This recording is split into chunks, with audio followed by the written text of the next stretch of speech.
As befits an economy where roughly 2/3 of GDP relate to service industries and consumer expenditure, the scheduled corporate news of the coming week will focus mainly upon how much the British public is spending and what they're buying as they run into Christmas its top gear.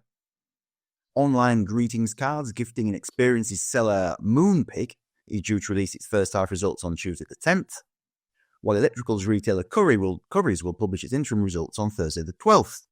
In the middle of that pair, consumer staples player British American Tobacco will unveil a year-end trading update. Moonpig shares actually traded a 2-year high, despite a lull in the online buying boom witnessed during lockdowns, increased debt as a result of acquisitions, and also despite softer consumer confidence. Much of the good progress is down to management's focus on debt reduction, cash flow, and its goal of returning to double-digit percentage sales growth. The announcement of a plan to launch both dividend payments and the share buyback scheme at October's analyst meeting has also gone down well. These first half results will be judged in terms of progress towards that double-digit percentage sales growth target, and also the medium-term goals of a 25 to 26% profit margin on the basis of earnings before interest, taxes, depreciation and amortization, or EBITDA, and also mid-teen percentage growth in earnings per share.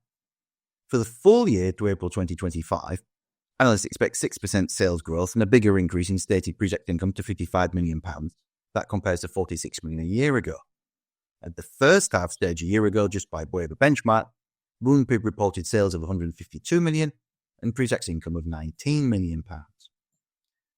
Shares in Currys have also had a good run this year, despite a bit of a loss of momentum in the autumn, buoyed by a key disposal, debt reduction, better than expected trading, and also bid interest from activist investor Elliott.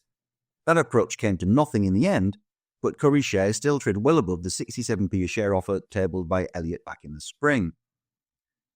The first headline figure to note at Currys, it will be the like-for-like sales trend in both the UK and the Nordic region.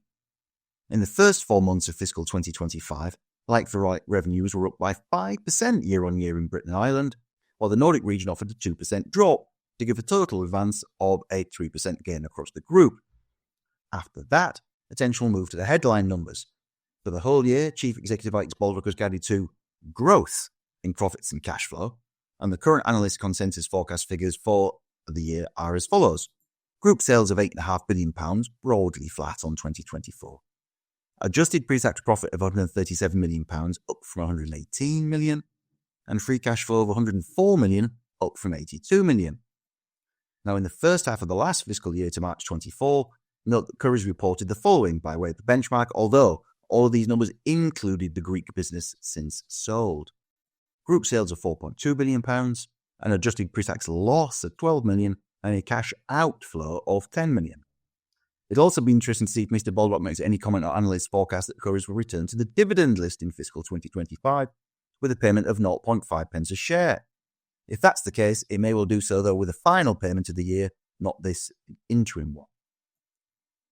British American Tobacco represents a different type of consumer spending altogether, and it's seen as providing more of a staple product, although you could argue now that tobacco, cigars and vapes are discretionary too, especially given the ongoing regulatory pushback against smoking in all of its forms.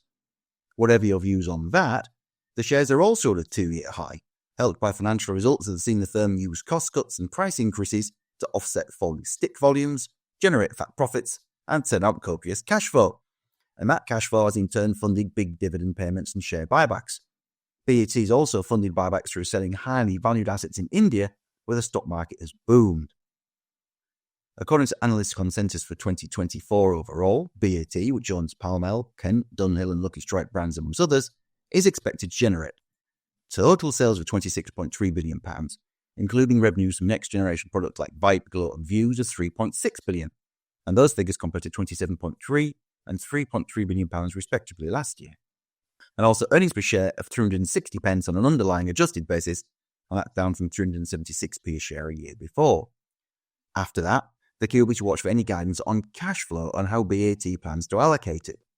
Management's already guided to a full-year dividend of 238.4p a share, against 235.5 in 2023, with a £700 million buyback for 2024 and a £900 million buyback for 2025. Add together the dividend and the buyback for this year, you'd a sum near £6 billion, or some 9% of the current stock market capitalisation.